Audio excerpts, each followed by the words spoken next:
आप सही कह रहे हो, बहुत शॉर्ट सिस्टम में है, पर वो 85% वाले शॉर्ट सिस्टम में रिड्यूस होके कवरिंग के मूव्स मिले हमें, 74% पे आके शॉर्ट्स खड़े हुए थे एज ऑन कल की क्लोज पे।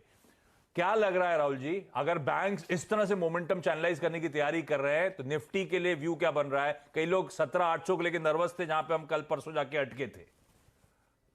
जी आशीष जी, देखिए जो लास्ट दो दिन के मूव हमने इंडेक्स में देखे प्योरली शॉर्ट कवरिंग पे थे। अब अगर यहाँ से एक डिप आती है, जो हमने आज देखा इंट्राडे में, फर्स्ट हाफ में एक डिप मिली। डिप सब्सटेंशियल नहीं थी, लेकिन अगर एक सब्सटेंशियल डिप आती है तो फ्रेश मनी मार्केट के अंदर आएगा, यानी कि फ्रेश बाइंग हमें देखने को मिलेगी। तो जब दोनों साइड से प्रेशर आएगा, एक तो शॉर्ट्स आपके कवर होंगे 17,800 के ऊपर, और दूसरा अगर डिप आता है और फ्रेश बाइंग आती है तो उसमें एक डबल थ्रस्ट मिलेगा मार्केट को। मैं डायरेक्टर साहब से रिक्वेस्ट करूंगा, जो चार्ट मैंने शेयर किया है वो उसको थोड़ा सा मैं यहाँ पर विस्तार में एक्सप्लेन करना चाहूंगा कि निफ्टी का सेटअप कैसा है।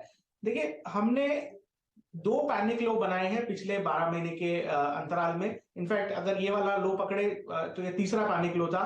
एक हमने यूक्रेन रशिया क्राइसिस के टाइम पे 15,200 के आसपास का लो बनाया था। एक हमने अक्टूबर में जब निफ्टी करेक्शन मोड में आया तो 16,800 का लो बनाया था। और अब हमने तकरीबन जो लो बनाया है 16, जो लास्ट वीक हमने जो लो बनाया है, वहां पर एक तरह से हायर लो का सेटअप इंटैक्ट है। अब जो बड़ी एवरेज है, जो 12 महीने की ईएमए है, वो 17,411 के आसपास आती है।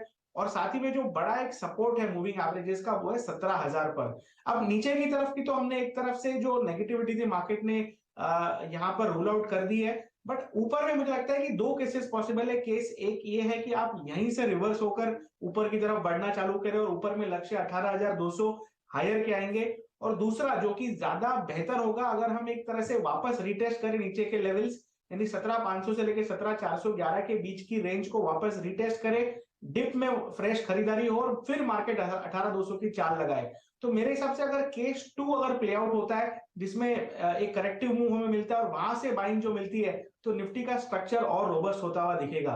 लेकिन देखिए, क्लासिकल जो टेक्स्ट बुक पैटर्न है मार्केट में प्ले आउट नहीं होते। हमने देखा है कि जनरली अगर ग्लोबल मार्केट सपोर्टिव है, लिक्विडिटी सपोर्टिव है, तो मार्केट्स लेवल्स को इतना नहीं करता है, पैटर्न्स को इतनी अहमियत नहीं देता है, just goes with the flow. तो मेरे हिसाब से अगर 17,800 का लेवल निकल जाता है, निफ्टी में भी सिमिलर व्यू रहेगा जैसा बैंक निफ्टी में। 17,800 का लेवल निकल जाता है, आप फ्रेश लॉन्ग कर लीजिए, 18,200 का टारगेट आएगा निफ्टी में। या ऑल्टरनेटिवली अगर करेक्टिव मूड में 17,500 मिल जाता है, तो 17,500 पे आप बाय कीजिए। मेरे हिसाब से निफ्टी के अंदर और भी अपसाइड बनेगी अगर 17,500 का लेवल करेक्टिव मोड में आता है तो। अब सारे व्यू के लिए आपको स्टॉप लॉस सिंपल लगाना है, स्टॉप लॉस लगाना है 17,300 का। ये सारे के सारे जो लेवल्स है, ये स्पॉट लेवल्स है।